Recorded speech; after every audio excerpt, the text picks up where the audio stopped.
What is up, everybody? Ooh, hold on, my hair. What is up, everybody? My name is JeffLightsYJr. here with the Black Boss Channel and Victory Formation. Thank you guys for tuning in. Come on in. We are live right now. Let me know who you are and where you're from. Shout out to all of you for tuning in. Today, we're talking about the Orange Blossom Classic. Now, earlier today, I dropped something talking about strictly Shedeur Sanders, but now we're going to go through the actual game. We're going to look at the box score, talk about what took place, what you like, what you didn't like, what I like, what I didn't like, and let's go all the way through it. Boy, oh boy. If the JSU Tigers didn't put the conference on notice before the game, look, they're here. The Jackson State folks is here. Shout out to Lee. They put them on. You know who Coach Prime and the Tigers are now. Let's talk about it after the bumper. Stay tuned.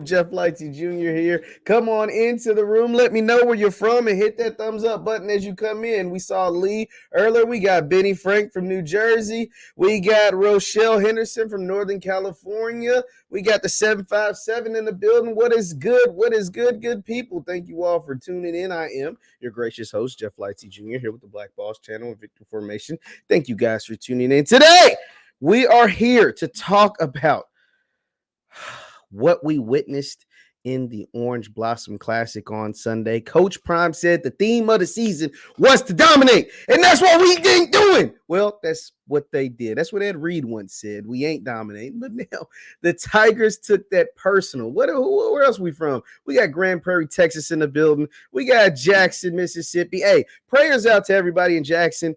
I hope you all are doing okay. With your water and everything. I know, hey, if you got some organizations that we can donate to, that we can help what's going on with Jackson, please let us know. Everybody in here from Jackson, Mississippi, please, I want to help any way that I can. We got Jackson, we got North Carolina, we got the DMV, we got Moore, Mississippi, we got Grand Rapids, Michigan. Shout out to you all. Thank you all for tuning in. But we are here today to talk about the OBC, what we witnessed on Sunday in the Orange Blossom Classic. God dog it was woo! Now, I did a whole video talking about Shedeur Sanders, so I'm not going to talk about him a whole lot, but we would be remiss not to talk about Shedeur, the 17 for 17 start, the over 300 yards passing, the only 4 incompletions with 5 touchdown passes. The young man is incredible. He is a pro's pro. He is crazy. He is crazy good. But let's talk about the play of the offensive line. Now, there were 2 things that I really wanted to see. I talked about in my preview show. I said I wanted to see if the offensive line, that all of these recruits that Coach Prime brought in, all of these, I mean, he brought in upwards of 10 offensive linemen. If those guys, if they could find the best combination of 5 and put them out there, and if they could establish a run. Safe to say they were able to do both. Safe to say they were able to do both. And the reason why I say that is because Santee Marshall and Savion Wilkerson and JSU as a whole averaged over 5 yards a carry. Well, the team, because of some lost yardage, they only averaged 4 yards a carry. But the 2 main running backs, now they only had about 20 carries between the 2 of them, but they averaged over 5 yards a carry. Shedeur threw the ball 33 times. He was sacked twice. They say he was sacked twice. I only remember seeing him get sacked once. But he was relatively clean. And even Willie Simmons, head coach Willie Simmons, in today's SWAC press conference even said, we only got to touch Shedeur about 2 times. Isaiah got him once, and we couldn't get him no other time the whole game. The man, this team is scary good, y'all. This team, let me know. Is this team not scary good? We got Brandon from Colorado in the building. Shout out to the Colorado folks. I mean, this team, it was beautiful to see in person. Shonda, I wish I was there. I wish I would have seen this in person, because nobody, all of you guys that are in, we're in here, we're starting to get kind of heavy in here. Continue to hit that thumbs up button. All of you guys in here, no one put a 59-3 score. Nobody. Some of y'all had some 42-14s, JSU. Some of y'all had like some 38-7s. Some of y'all had like some 45-21s. Nobody predicted 59-3.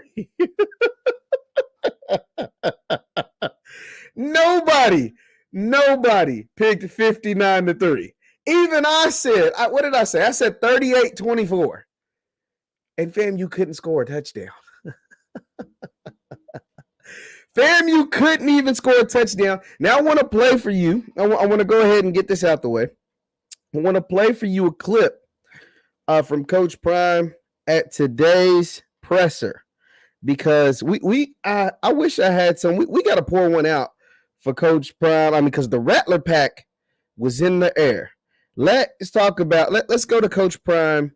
He's talking about what took place against FAMU. Let me go ahead and share my screen. We're gonna listen to him at today's presser, and then we're gonna talk some more about the game, share some stats, and go through it. So this is Coach Prime today talking about the game against FAMU. Let's take a listen. Played a wonderful opponent, well coached. Coach Simmons, one of my dear friends. Very highly anticipated match. We felt like we went out there and executed on all three phases: offense, defense, as well as special teams. A lot of people have added players and coaches to their staffs, and they forgot we did too.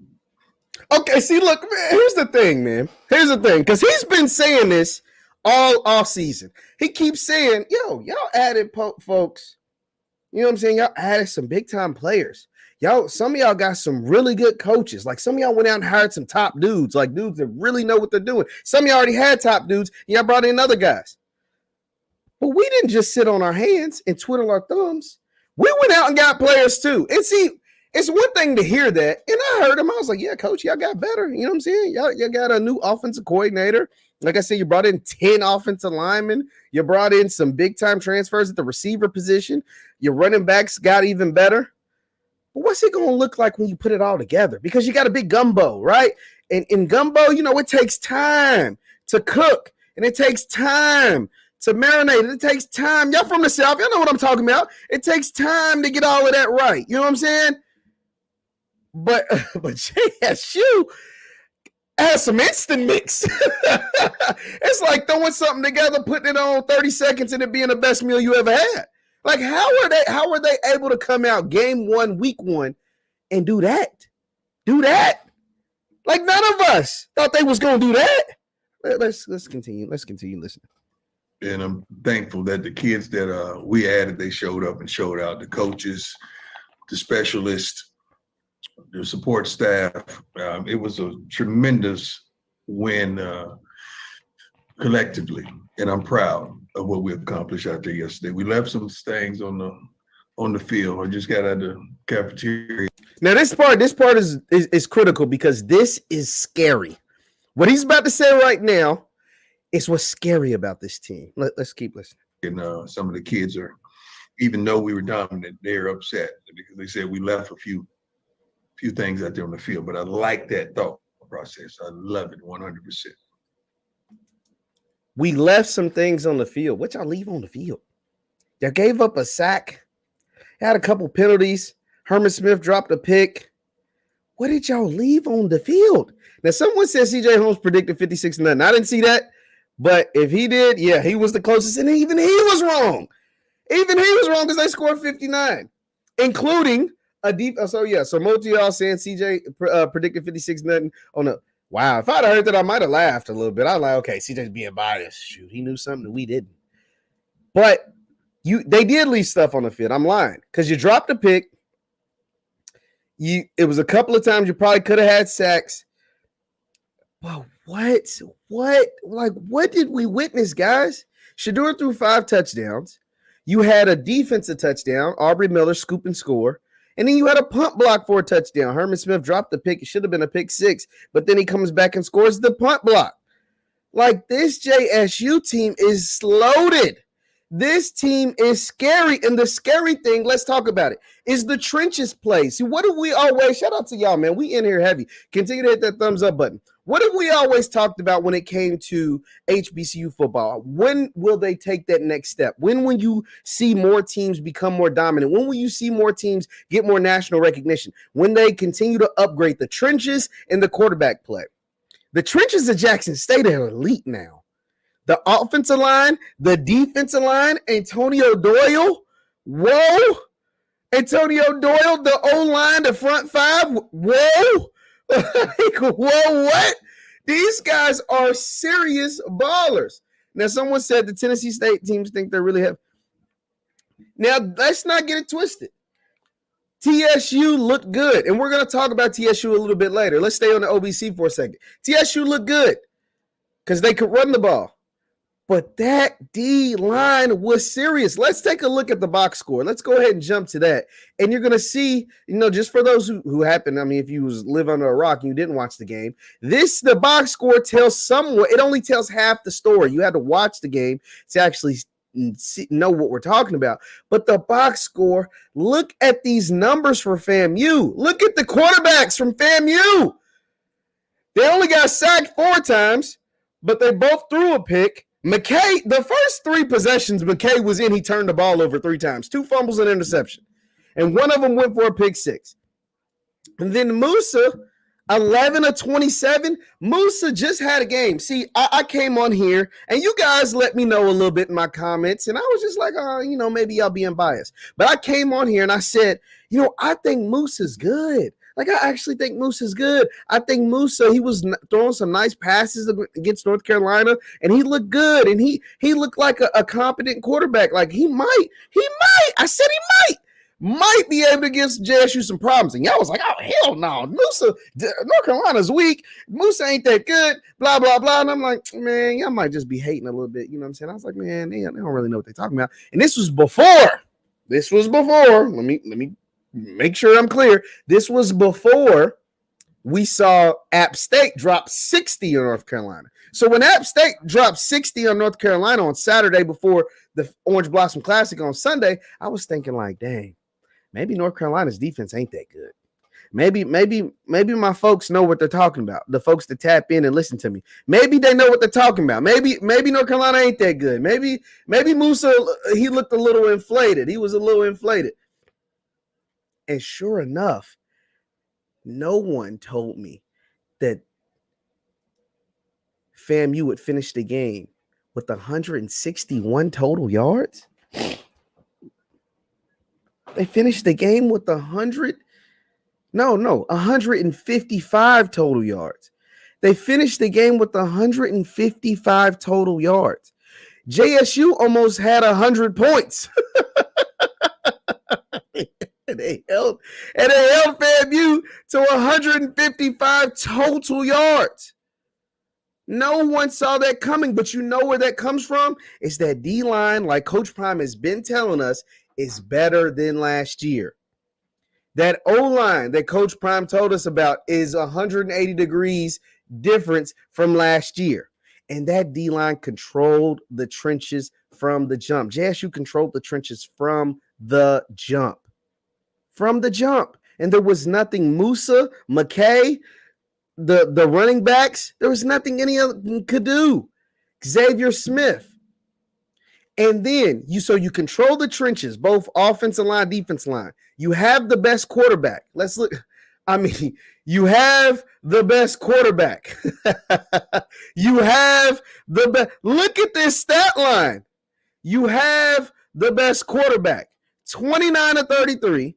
223 yards and 5 touchdowns. 4 incompletions, 5 touchdowns. You have the best quarterback.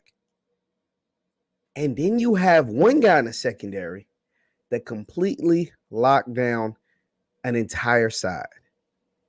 Like, think about that, guys. Correct me if I'm wrong, please. I'm looking at all I'm looking at all comments. I'm looking at everything you guys are saying. FAMU, Travis Hunter locked down an entire side of the ball. They never threw his way. They threw his way twice at the beginning of the game and never looked over there again. Please, somebody. They never looked over there again. They threw his way at the beginning. It was out of bounds. That's the pitcher. He got a pitcher out there with the one hand. And then they threw at him again on the slant. He broke it up, and it should have been a pick six. Herman Smith just dropped it. That dude is special. And let's talk about Travis for a little bit, because I saw this video that was posted by Deion Jr. And it was Travis. And man, I know Travis gets a lot of hype. And I know a lot of people talk about Travis, man. But this video was special because if you follow this, if you follow Jackson State and you follow everything that they're doing, you understand the scrutiny and the criticism Travis got for choosing an HBCU. You understand the backlash that Travis received. And if you don't understand it, when Travis chose Jackson State, it was a lot of these college football fans that said he'll never make it to the NFL, that he's ruining his career. Hell, there was national pundits. Doug Gottlieb went on Fox Sports and said this was the worst decision in the history of the world because he was the number one player in the country choosing to go play for a black college. They just couldn't fathom that any of that made sense. And so the criticism that he received, an 18-year-old kid, a decision that he made to go play for a black coach at a black school in a black city full of black fans, just was a foreign concept to a lot of people. So he got so much backlash, right? All the backlash that he received. Nick Saban. Yeah, Connie, you're right. Nick Saban hated on Travis, said he got paid $1 million to go there. Just a bunch of just foolishness, right? A whole bunch of foolishness. And the emotion that he showed leading up to this game, this was pregame. This video I'm about to show you was pregame. It was beautiful. It was beautiful. Let's take a look. This was posted by Deion Jr. He posted this moment between Coach Prime and Travis ahead of Travis's debut. And I'm going to play you a clip from Coach Prime. They weren't sure. I think Scotty Allscript said Travis Hunter was shaky for the game. And Prime confirmed that today. He confirmed that they weren't sure that Travis was going to play. One, he only played at 60%. And two, they were about 2 seconds from not letting him play anyway, but he understood the magnitude. One, the kid wanted to play. He was healthy enough to play. And he understood the magnitude of letting him play this game on that stage after everything he went through. Let's take a look. Let's just watch this, and you're going to see how special this was for this young man. This was Coach Prime and Travis ahead of the game. Oh, let me.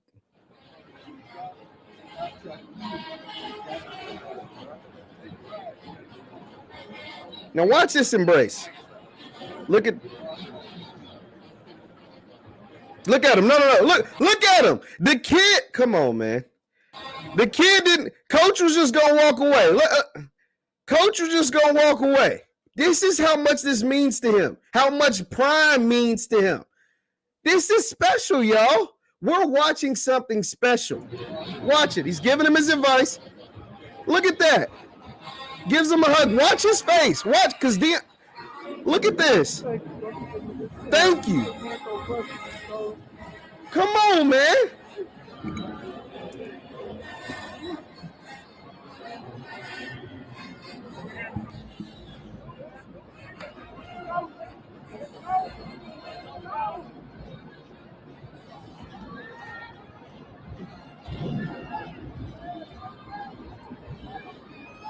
Dog. This means a lot to him. This means everything to him. Come on, man. Like I can't emphasize that enough, how special that was. We got to run it back, man. Continue to hit the thumbs up button, y'all. And I got some more clips I want to play. But come on, we can't act like what we're watching at Jackson State ain't special. This is Prime and Travis, and watch this embrace. Just let it play.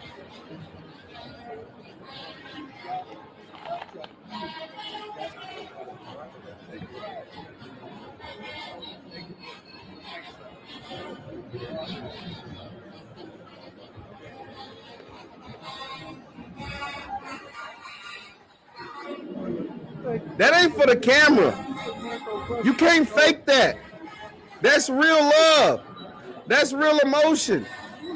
That's real. Oh my God. Dog. How can you not love it? How can you not love it? How can you not embrace that? How can you not root for that? I get it. Everybody's loyal to different fan bases. Some Graham fam, we gonna talk about Grambling too on another tomorrow or something, because Grambling, y'all kind of let me down. But you can be the Graham fam, you can be the Southern Knights, you can be, a Rattler, you can be a Bethune-Cookman, you can, what I'm saying. But that right there, knowing everything that everybody said about Travis, knowing that folks told him he wouldn't be successful at Jackson State, that he was making a wrong decision, that he was ruining his career, that he wouldn't get the NIL deals, that all of this stuff they said about Travis, to watch that embrace, that moment, that means everything. That means everything. That means everything. Dog. Like, you can't fake that. You can't fake that. That was special, dog. That was tough. I want to play for you a clip. This was from the presser today. This was Coach on Travis. Let's take a listen to what Coach Prime had to say about Travis and what he had to say about his defense, and we'll talk some more about it. Let me go ahead and pull it up 1 second. Let's take a listen. So this is Coach Prime on Travis's performance and the defense's performance. Look at your defense. Mr. Hunter was in the house, and he played well. Just talk a little bit about lights out, D.I. Love defense, if you will. I feel like we upgraded every level of it. The front four, the rush ends as well, the linebacker core and the secondary. We're missing Shiloh, which is a vital part of our secondary. But having Travis was probably at 60%. 60% of Travis Hunter is 110% anyone else. The kid can flat out play. We were really reluctant to let him play, but I had to put myself in his position, but I had to. Now, we were really reluctant to let him play. That lets you know that they were highly considering not letting him play. We were really reluctant to let him play. That confirms what Scotty said about they ain't know if he was going to play. Let me rewind that one more time. So we were really reluctant, meaning we didn't think he was going. He might have not made it. 60% of Travis Hunter is 110% anyone else. The kid can flat out play. We were really reluctant to let him play, but I had to put myself in his position, but I had to father him as well. But we made a decision to let him go out there and see how it was, and if he experienced any severe pain, was going to get him out of there. Play shutout. He threw a shutout. I mean, we played certain defenses where you had to deal with him one-on-one, and no receivers trying to deal with Travis Hunter one-on-one. The kid is a darn bona fide pro in the making. We rushed the passer really well. What they got offensively? Was it over 100 yards? 155 total. 155 total yards. Lord Jesus. If I use profanity, I would cuss right now. 155 total yards from a team like FAMU, a well-coached team. Hats off to Dennis Sturman and the defense in their preparation. The defense really took it as a challenge to shut them down. And the only points I think they received were because of a penalty. Dog, Travis played out of his mind. The JSU Tigers played out of them. And I want to, and so what's so scary also is that, hey, shout out to y'all. Continue to hit that thumbs up button. We're in here heavy. You can't buy, you're right. You can't buy love like that. You can't fake that either. That's the thing.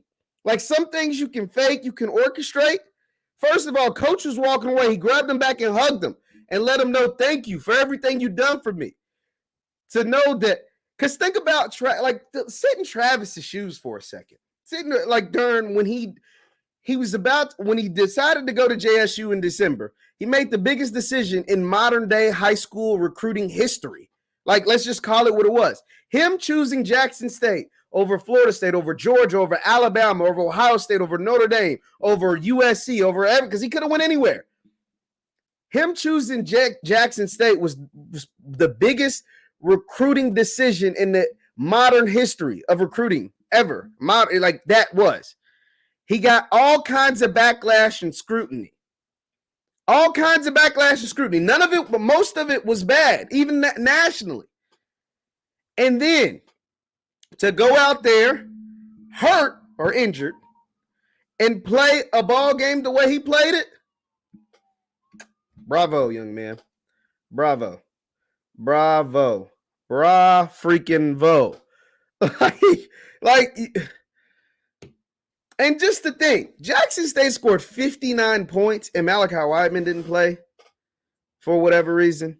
Malachi Wideman had to stay back. Coach, he didn't really address it. He just said he stayed back.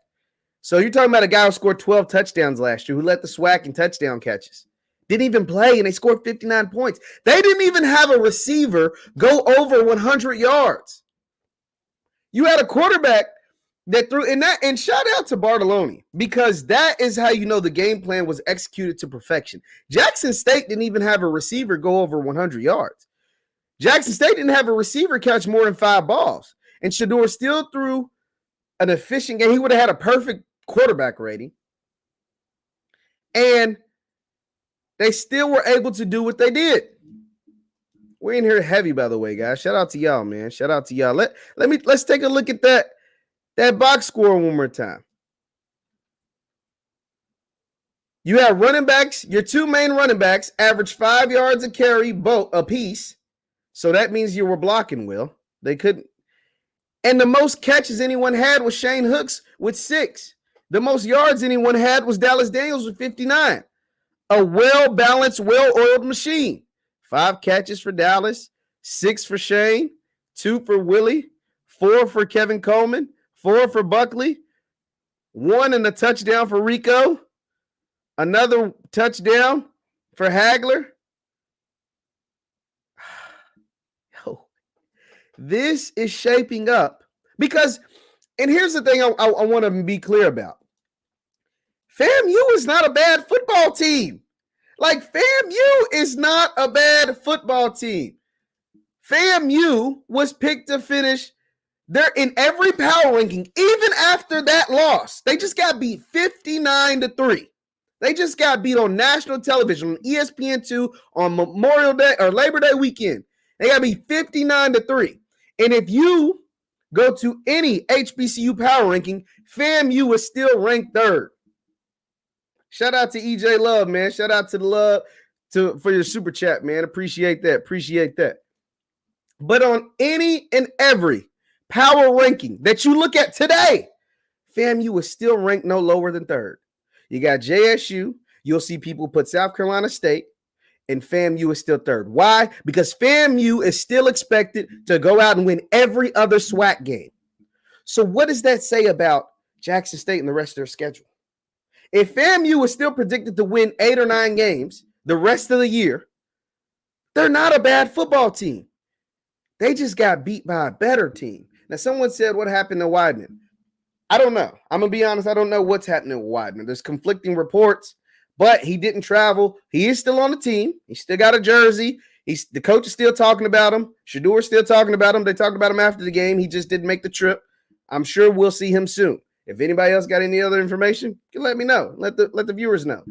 Continue to hit that thumbs up button. But 59 points got hung on you. You only scored 3. Your quarterbacks looked awful. You couldn't run the ball. Your special teams looked awful. And you're still only ranked 3rd in the power rankings. That tells you more about JSU than it does about FAMU. How elite they played in that game and how elite they're going to be looked upon moving forward. Moving forward. There's no way. I mean, when your quarterback starts 17 for 17 to start the game, he threw 17 passes. It took him to throw his first 17 passes. A ball didn't hit the ground. A ball didn't hit the ground. He's good. See him in Memphis. Shout out to Roger, man. Appreciate that. He talking about Wideman and Mr. Rogerson. We'll see him in Memphis. Absolutely. And now I'm looking forward to the Southern Heritage Classic because Tennessee State did look good. They looked really good, and we'll preview that game later this week. But man, oh man. Yes, they went to the playoffs last year. Yes, FAMU went to the playoffs last year. FAMU is a good football team. They have a really good coach in head coach Willie Simmons. They have good players. Isaiah Land he's the top HBCU draft eligible prospect this year. He's a guy that still had a sack in the game. He was pretty much marked irrelevant. They had to do a stunt to get that, and then they weren't even able to pull any other stunts after that one. And he's somewhat a kid that I think, will get drafted. And if he has another dominant season like he had last year, he might even get drafted fairly high. And still, there was nothing that they could do with JSU. Now, someone asks, is that you? Short answer is no. But, if you watch that O-line, I don't think they need much help. I don't know if they need much more help if you watch their performance against FAMU. The Orange Blossom Classic, I thought was going to be such a better game. It was fun to watch because I was sitting there with my family. We had a family reunion, and I talk about these teams. I talk about schools. I was disappointed in the player Jeremy Musa, but a big reason for that is because he ran into that JSU defense. I was really disappointed in the player Rashawn McKay. I really thought Rashawn McKay would have a better showing. I don't know what it was about McKay, man. It wasn't that I thought he was going to go out there and beat Tim Tebow, but I thought that he would have a better showing than going out there and having 3 turnovers on his first 3 possessions. Like, you can't just give JSU the ball. And as you see, they made you pay for every single turnover that you had. They made you pay for every single turnover that took place. So I was disappointed in his play. I was thoroughly impressed, like I said, by the play in the trenches. And even more so, I really, really like the running game. Now, the question I want to have is, I really like the way Jackson State can run the ball. If JSU can run the ball like that every single week, this is going to be one hell of a season. Like, if they can run the ball, because we know what Shedeur is. Shedeur is a pro. Shedeur is a guy that's going to play on Sundays. Shedeur is a guy now at this point, after watching what we saw in the Orange Blossom Classic, he is a guy that is trying to be in that upper half of the first round. He's not just playing to – he's going to do all of that. All the records at JSU, all the records in the SWAC. He's going to come for those too. But he's going to play. He's playing for that upper half of the first round. We're talking about picks 1 through 15. He's trying to get in that frame.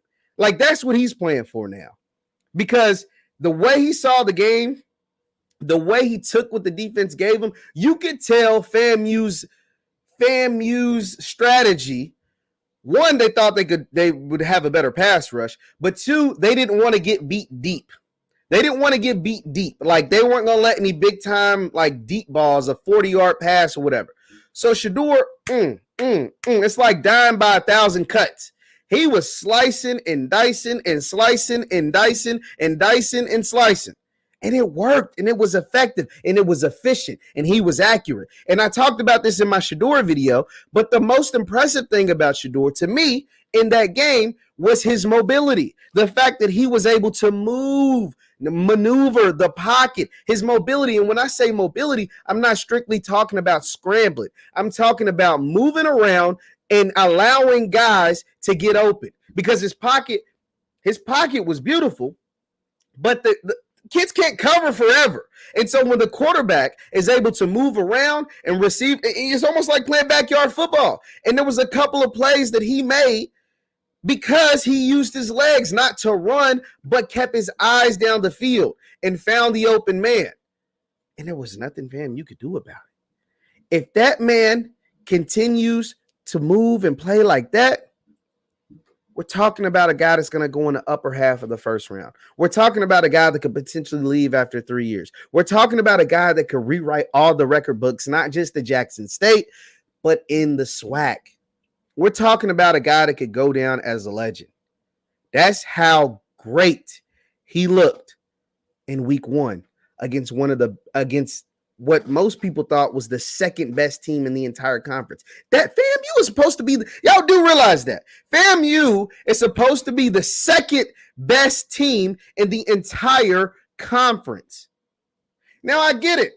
some people will say, well, FAMU was dealing with all their compliance issues, and FAMU's head wasn't in the game. And Willie Simmons actually alluded to some of that in today's presser. He said, I'm not going to make any excuses, but the compliance thing wasn't good for us. He said the compliance thing wasn't good for us, and hopefully, thankfully, we've got that behind us and we can move on to Albany State.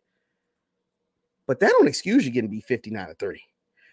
A compliance issue might excuse you getting beat 35-0. The compliance issue might excuse you getting beat, 38-7. A compliance issue might excuse, you getting beat by 3 touchdowns. Compliance issues don't excuse you getting beat by 56 freaking points. Now, ain't no compliance issue in the world when your best player, the best NFL draft prospect, is on the field, does not excuse you getting beat by 56 points. Absolutely, positively, not at all. Not even a little bit. Exactly. Shout out to the frat, man. 3 points. Ain't no compliance issues excusing you only scoring 3 points. Ain't no compliance issues excuse all your fans in this. Every time ESPN panned to a FAMU fan, the entire game, they was like this. Every time the ESPN camera panned to the crowd, and some of y'all was there. Shout out to Rattler Nation. I ain't trying to hate, but this is how y'all look.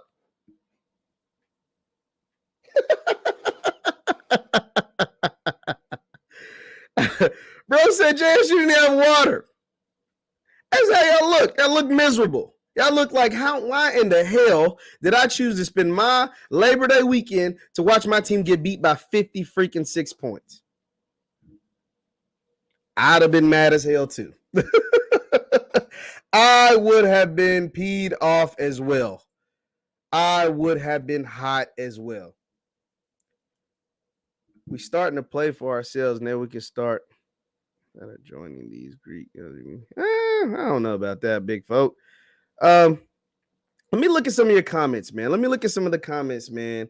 I gotta get the phone stuff working. I always try it always messes up. So let me see. He says, if we blow out Tennessee State, I know we're going undefeated. The Tennessee State game is going to be tough, and we're going to break down Tennessee State. We're going to break down a preview of that game later in the week because Tennessee State looked really, really good this week. They played a ranked FCS team, and they lost 36-29, and they lost on a go-ahead touchdown with less than 3 minutes left, and TSU wasn't able to – they got the ball back and wasn't able to score, but – they got a real deal quarterback in Draylon Ellis. They got a real deal running back. They had like 300 yards rushing. They got a real team down there in Nashville. And Coach George is building a strong, hard-nosed, tough football team. And JSU, I mean, enjoy this win, though. Let's not get it twisted. The Rattler pack is in the air. But TSU is a good football team. Let's not get it twisted. Let me see some more of your comments. Just think. Y'all funny, man. That's actually kind of funny.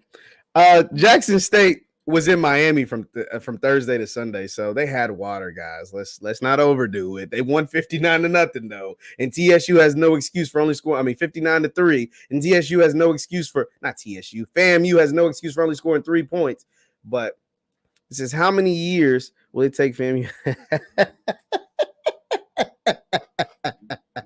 That's actually funny. That's where the team was at the beach while our team was on a business trip. Oh, FAMU went to the beach. Nah, hell no, man. Ain't no way FAMU was at the beach during it. If FAMU was on the beach, man, we got to talk to Coach Simmons about that. So now let me see y'all score. Like, folks are dropping TSU score predictions. I can't even laugh at these score predictions anymore. 59-3, all things are on the table. All things are on the table. He threw more touchdowns than incompletions, 29-33, but he had 5 touchdown passes. The kid is special. He is special. FAMU had a cute. They did. They had everybody.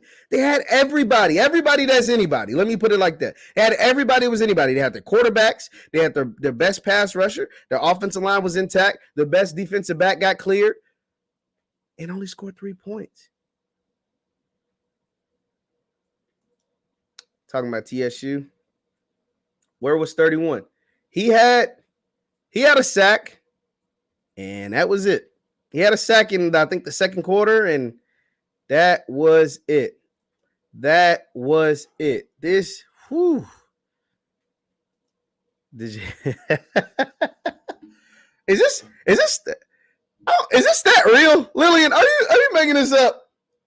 We gotta fact check this one. We gotta fact check this, cause is that man? I don't know. Hold on, man. Hold on. Now, Media One is right. So some people are saying like Shedeur, they want him to have a Heisman run like how Aaron McNair did. I think it was at 94. Was that 94 when Steve McNair was in the race for the Heisman? Now, Media One let it be known that those days are over. The days of the FCS player winning the Heisman and stuff. So now they have the Walter Payton Award, which is like the FCS version of the Heisman. Shedeur Sanders made a good case of winning it. Made a really good case of winning it. He already won the Jerry Rice Award. Now he's looking to become, I think, only the third HBCU player to ever win the Walter Payton Award. He started off on a good foot. He started off on a good foot. So, and I keep seeing this. I keep seeing JSU would have beat North Carolina. I ain't going to argue with you. You're not getting an argument out of me on that one. Normally, I'd be like, let's slow our roll. But I watched North Carolina give up 40 points to App State in the fourth quarter. I watched North Carolina give up 61 points to App State during the entirety of the game. I watched North Carolina allow FAMU to score 28 points, and I saw FAMU with more players, a full stable of players, only score 28 on Jackson State. I watched North Carolina have FAMU only down 11 at halftime. I watched North Carolina have to struggle with FAMU most of the first half and then finally turn it on in the second half after the FAMU players got tired. I did watch all of that. So when you say this, I ain't disagreeing. I ain't arguing with you that JSU would have beat North Carolina. You're not getting an argument out of me. I said Shiloh back next week, so we'll be at full strength. Be good to see Shiloh out there. But, I mean, full strength. They look pretty full strength, full and strong to me out there. And you think JSU can hire Sapp? Warren Sapp don't want to help. Jackson State got enough help. They don't need Warren Sapp. I'm gonna be honest. Like Warren Sapp, it's not much more you can do to help this team the way they looked on Sunday. I mean, let's just be honest. Let's get to the truth. Offensive sets from telegraph everything. I can see that. FAMU has to worry about Bethune and Alabama State in the East. FAMU. Now, this is good because Alabama State, they're a good team. Bethune, they played Miami. They hung 70 on them. They hung 70 on Bethune. That is what it is. Money game, whatever. Now, okay, I got a question based off FAM played North Carolina. Bethune played Miami. There was a couple other money games. For all the folks that say Jackson State should challenge themselves, and I'm not saying that they shouldn't, but are money games worth it? Are money games worth it? That's a question. You can answer it to yourself. You can leave it in the comments. But watching Miami hang 70 on Bethune, I mean, that wasn't fun.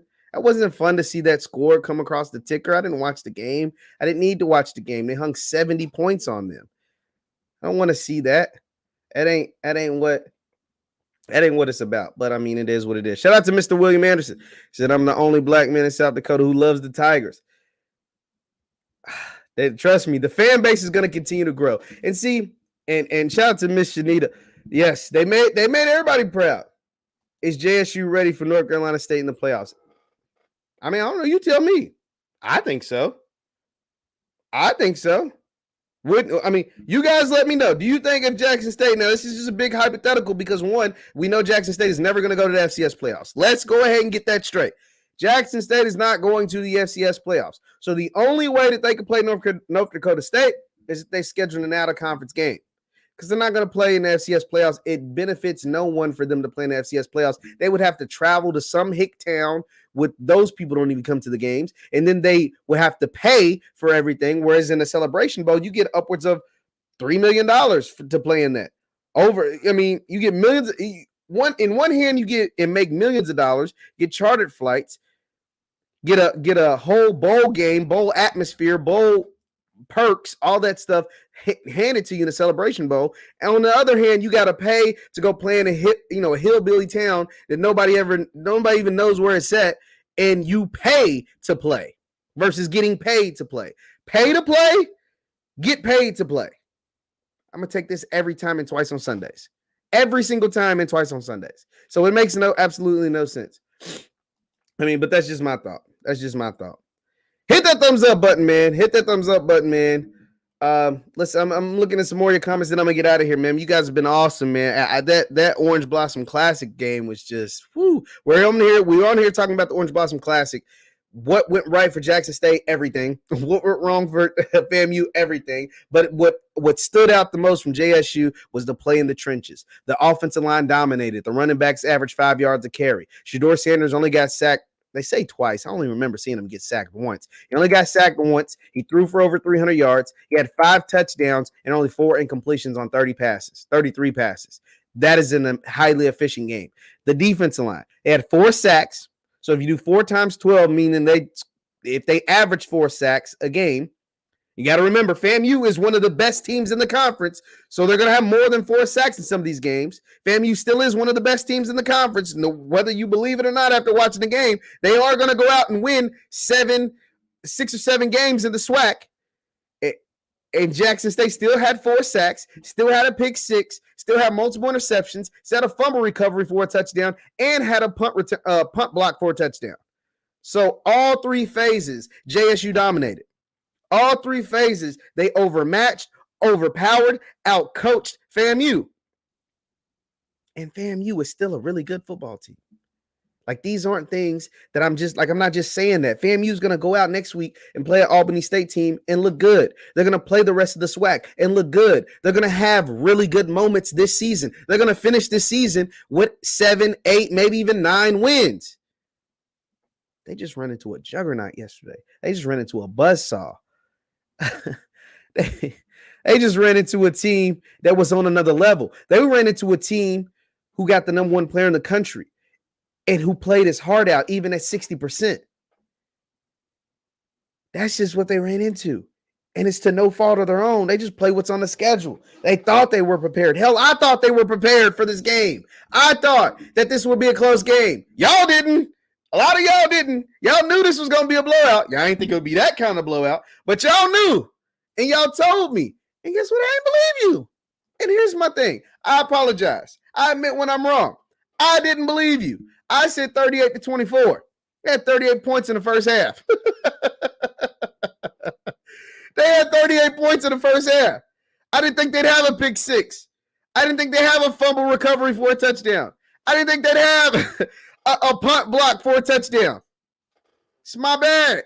Coach Prime, Shedeur, Travis, Aubrey Miller, Antonio Doyle. I wish I could, I don't want to get a copyright strike. I want to show you guys this play. Oh, I wish I could show it. This play from Antonio Doyle, the transfer from Texas A&M, who's huge, by the way. He's up to 240, 245, somewhere around there. Huge. Just manhandling the FAMU offensive line, the starting left tackle for the Rattlers. Just manhandling them. But that was the whole entire game. And one thing about Shiloh, I've been critical of Shiloh in the past. I've said he needs to play better in coverage, and I said he needs to wrap up. But one thing Shiloh's going to bring to that secondary that's not there right now, dude puts fear in people's hearts coming across the middle. Shiloh is the hardest hitter on the team. He was the hardest hitter last year. Well, Aubrey might be the hardest hitter on the team. Let me take that back. But Shiloh was one of the hardest hitters on the team. And to have that back in your secondary with that front 7, Baron Hobson playing the way he played, Baron Hobson just jumped off the screen. He jumped off the screen. I didn't expect that. I didn't expect that. I knew he would have a good season. Dude. Shiloh is a beast against him. Shiloh's just got to wrap up. If he comes back wrapping up, folks in a world of trouble. This game was billed as exactly. Brian, you're absolutely right. And so that's why it was so disappointing. It was kind of disappointing. Be like, yo, they beat them by 50 points. JSU should pay a Big 12 school. Possibly, but the out-of-conference schedules are made years in advance. I think their out-of-conference schedule is already set for next year. So I don't know. I don't know if that's going to happen. I guess we got to wait and see. Miss Shanita, she said, I thought it was JSU by 8. Yeah, they surprised everybody. Katron Evans didn't play. Now, Frankie I knew was hurt. Katron didn't play. Now that you bring that up, Jerome, Katron Evans didn't play. That's 300 pounds. That's a 4-star. That's a beast in the middle who made plays all last year. That didn't play. And I just now noticed that. Wow. So you mean to tell me they're going to add Katron Evans and Frankie Burgess, but Katron Evans to that D-line that just manhandled FAMU the entire game, that pushed the Rattlers around? The Rattlers supposed to be the second best team in the SWAC? Dude. Nah. Let's take a look at JSU's schedule real quick. Let's go ahead and do this. Since we got you guys, shout out to you guys, man. You guys are in here real heavy. Continue to hit that like button. Let's take a look at their schedule. So they'll play TSU, of course, in Memphis, Southern Heritage Classic. I was supposed to be there, but some things came up, so I won't be able to make the game this weekend. But that game, hey, have a good time for me on that one because it's going to be the last one. So have a really good time down there in Memphis. And then you got Grambling. Now, y'all know I love the G-Men. Y'all know I love the G-Men. They did just get beat. They got beat like 59-3 or 59-0 or something. So I need to see Grambling this week to reevaluate on the G-Men and Coach Hugh Jackson and everything because they didn't look that good. Coach Dancy and Mississippi Valley is always going to play hard. I just don't think they have enough offensive firepower. They trotted out Jelani Eason over Jabbar Jones, and I was surprised. I was. But they played hard. They didn't get the win, but they played hard. Alabama State's 2-0, and I like what Coach Eddie Robinson Jr. is building. D. Davis has got to be able to stay healthy. They just don't have enough offense against Jackson State. They just don't. Bethune, they are who they are. Campbell is still a rebuilding. They're a building program. They don't have a chance in hell. I'm going to be honest. Jackson State homecoming, it'll be 60,000 people there. It'll be the best and biggest recruits on all their board there. They don't have a chance in hell of winning that game unless an apocalypse happens or I don't know. Like they don't have a chance of winning this game. I'm just be honest. They're a program that's never won more than 6 games. They have a top-ranked recruiting class, and they look good in their first win, but they're still a building program. They're not there yet. So, and with this team, like this is a team trying to make some history. They don't have a chance. Southern is the game I want to see. Now, I don't want to get ahead of myself, but Southern is interesting. Now, I talked about earlier how Southern won 86-0, but y'all was quick to let me know that Southern played a team who's only had a football program for a couple of years, and that win don't mean nothing. They're a school with an enrollment of only 1,300 people. Y'all let me know that. So I stood down. But 86-0 is 86-0. I don't care who you's playing. I don't even care if you's playing some line people.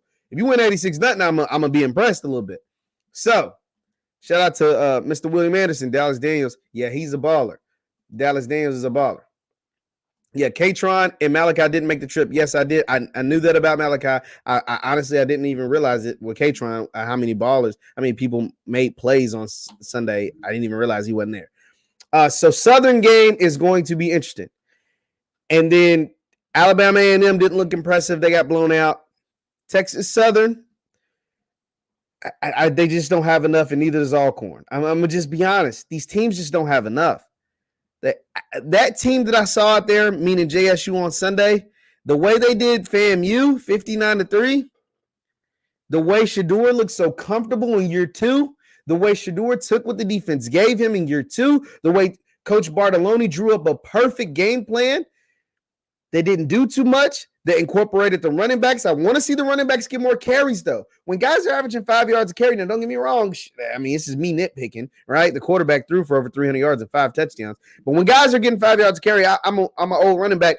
I want to see them tote the rock a little more because Santee Marshall and Wilkerson were running hard, and they were getting big holes. You know, what was the most impressive thing? I keep saying what was the most impressive. One of the most impressive things about JSU2 was the tempo. Did y'all peep that? The tempo that they played with? I mean, them boys was getting to them boys looked like them old Oregon teams. I was like, yo, what? It was like boom, boom, boom, back to the snap. Hike, boom, boom, boom. Back to hike, boom, boom, boom. I was like, yo, this tempo, like it's one thing to run an air raid. Don't get me wrong. Air raid incorporates a lot of passes and a lot of tempo. But the efficiency, this is game one, y'all. Y'all do realize that. This is game one. They scored 59 points on the second best team in the SWAC. Only gave up 3 points in game one. What are they going to look like by game 6? What are they going to look like by game 6? By game 8? By game 12? This was game one on national TV. You had any and every opportunity to mess up. You had any and every opportunity to get nervous. You had any and every opportunity to not live up to expectation. And in game one, everybody not only delivered, they over-delivered. They over-delivered. And this was a glorified road game. I mean, let's be honest. It was a neutral site game, but FAMU's in Tallahassee. The game was in Miami. The people in Jackson, I mean, if we're being honest, they dealing with a water crisis. The people in Jackson are dealing with a water crisis. FAMU's from Tallahassee. Their people created or brought back the Orange Blossom Classic. This is a glorified road game. And you do that. You put up that kind of performance. Game one for Coach Brett. Dennis Thurman, we knew what he was going to do. I don't know if we knew he was going to do it to this magnitude. But game one for Bartolone, and they scored 59 points. How do you top that? How do you top that? Come on, man. Hey, get your popcorn ready. That's all I can say is get your popcorn ready because this is going to be a wild, wild ride. And I hope we're all ready for it because this team, I'm saying it now, this team can go down as one of the best ever. Period. This team has the trajectory, has the talent, has the coaching, has the quarterback, has the trenches play, has all three phases of the game, offense, defense, special teams, can go down as one of the best ever. Period. Period. They scored 59 points in game one. Shedeur looks like that in game one against top tier opponent, FAMU, against a top tier opponent. They look like that. Man, get your popcorn ready, man. I'm going to look at some more of these comments and then I'm going to get out of here, man. We've been on here for an hour. Continue to hit that like button, man. We in here heavy. We're in here deep. Let's see. It says, pick your poison. Trying to cover double team. I mean, yeah. And the thing is, the special teams had a great day with the block, punt, touchdown. And Isaiah didn't even do anything as far as kick return. Coleman got loose a little bit on the punt return, but it's not like they did anything spectacular. We know what they're capable of. Well, first of all, Isaiah couldn't do much because FAMU didn't score no damn points. So they didn't get many kick return opportunities. And so we know how special he is as a kick returner, and you didn't even get a chance to do that.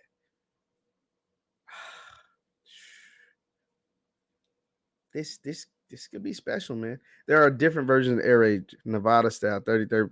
Yeah, they are. Yeah. He came in and scored a touchdown, too. Did Mike Zimmer help Dennis Thurman with this game plan? Outstanding.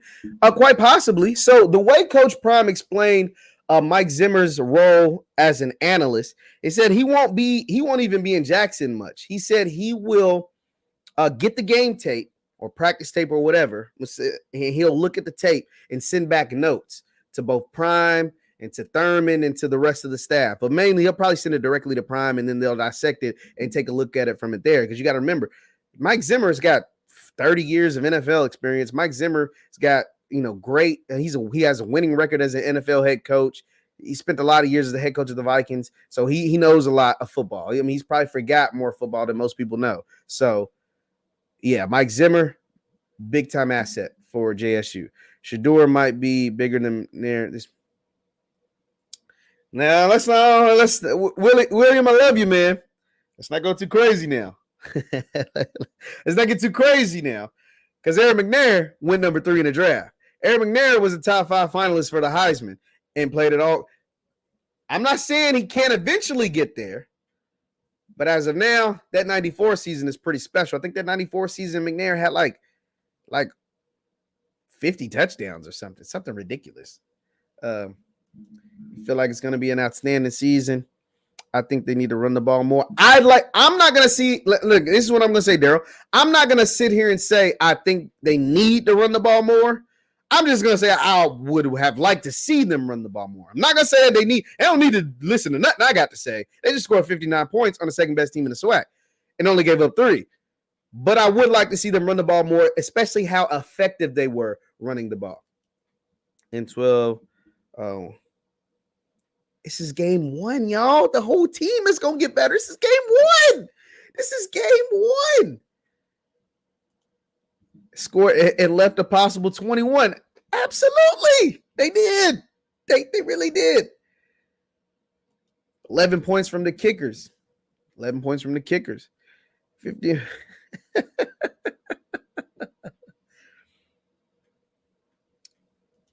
Yeah, 40 piece for everybody.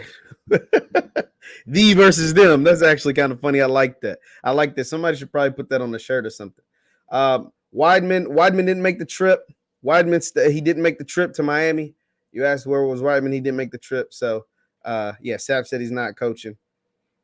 Oh man, oh man, dog. Get your buckle up your seatbelts, get your popcorn ready. This is gonna be a special season for JSU. This is gonna be a special season for Coach Prime.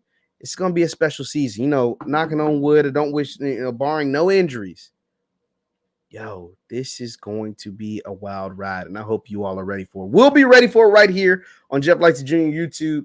Thank you guys for tuning in so much. Continue to subscribe to the channel, man. We're going to do some previews to the game against Tennessee State. I got to talk about my G-men later this week because they disappointed me. I was looking forward to what they could possibly do. They disappointed me, but they get a chance to bounce back. And we're going to take a look at some of the other scores across the SWAC. We just had to focus in on the Orange Blossom Classic because it was a jaw dropper. It just surprised the hell out of me, and I had to get on here and talk about it. And the player Shedeur Sanders had to get its own separate video because he was magnificent. Thank you guys for tuning in. Once again, my name is JeffLightsYJr with the Black Boss channel. Subscribe to my YouTube channel, JeffLightsYJr. Also, you can subscribe to theblackbosschannel.com, to theblackbosschannel.com.